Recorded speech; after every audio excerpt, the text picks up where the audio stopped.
Então, pelo que você falou aí, dá pra dizer que você, como político, é um político de direita? Você se enquadra em algum espectro? Eu sou um político que tem princípios, certo? Tem algumas ideias de esquerda que eu absolvo, não tem problema nenhum. Mas a grande maioria dos meus princípios se adaptam mais com a Com a da direita. Por causa de eu ser cristão, família, sou contra o aborto, e entre outras ideias que a direita puxa mais. A esquerda já é mais liberal. Mas o que eu trago para a questão da esquerda? A questão do respeito. Independentemente de eu concordar ou não, tenho que respeitar. Recentemente, lá no parlamento, teve um projeto, uma emenda da vereadora Linda Brasil. Sim. Sobre gestação, né? Tem um projeto de Linda, um projeto de kit de 2018, que foi aprovado, onde dava o direito ao marido, o homem, a acompanhar a gestação, o parto da mulher. Justo. Normal, né? Tal. Só que aí a vereadora Linda colocou uma emenda dizendo o seguinte, tirando assim, independente de ser homem ou mulher, aquela Mas questão... do companheiro acompanhar. A pessoa poder acompanhar a outra pessoa que estará dando à luz. Certo. Porque tem aquela questão de mulher trans, homem trans. Eu disse lá na hora da votação, Linda, com todo o respeito, eu tenho os meus princípios é homem e mulher.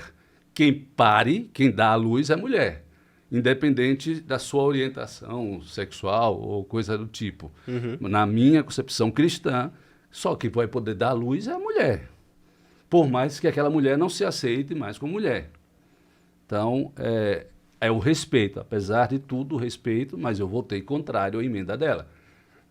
Deixei, na minha opinião, o projeto como a Kit, na época vereadora, tinha concebido. Uhum. De homem assistir o parto da mulher dando à luz.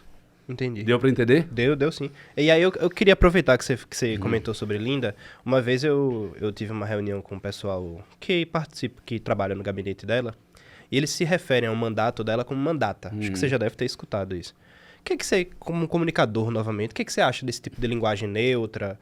Eu fico um pouco confuso, eu não entendo. Eu não opino muito, que eu não sou linguista, eu tenho a minha opinião pessoal, mas eu queria saber, assim, você que é profissional da área, como é que você encara isso? Pelo português é errado, né? Tem a professora Wilma lá na Câmara de Vereadores mesmo, que ela faz as correções, dos ela projetos, diz que está errado, tal, e tudo mais.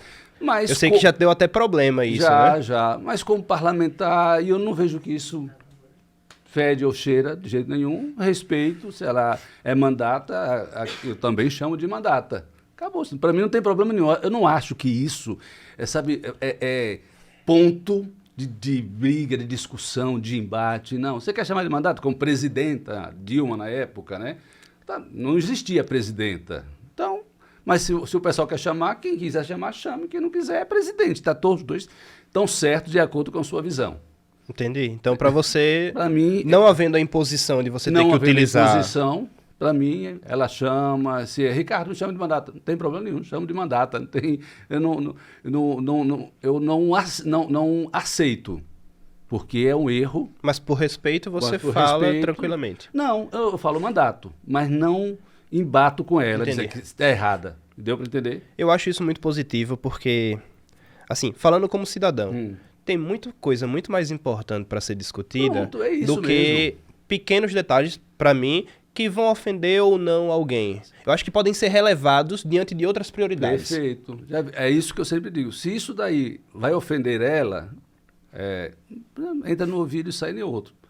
Ela não reclama quando eu chamo seu mandato, porque é o correto, mas eu também não me importo se ela fala mandata. Para mim... nem fede, nem cheira. Eu sei o que é o correto pela língua. Sim, sim. Então, na hora que eu for falar o que eu vou escrever o que é correto. A professora Wilma mesmo lá, ela corrige mesmo do jeito que a língua portuguesa... Eu imagino que deve ser um embate lá que ela fala e o pessoal no início, questiona. Todo mundo achou que íamos ter mais embates, por causa de pontos assim. Sim. Mas... Acabou, sabe... A gente percebeu, como você disse, que poderá vir coisas mais importantes para serem discutidas do que isso.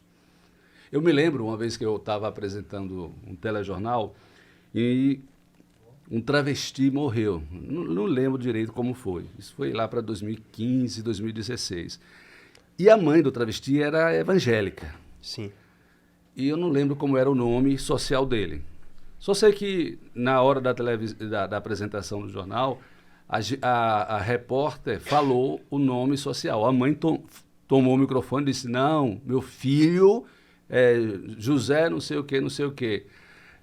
E eu quero que chame ele assim, a mãe. Aí eu estava apresentando o jornal, eu disse, aí eu me referi, o corpo de José, tal e tal. Aí alguns grupos LGBTQIA+, veio atrás de mim e disse, não, você errou, o nome era o nome social, só que naquela época ninguém sabia direito isso. Sim.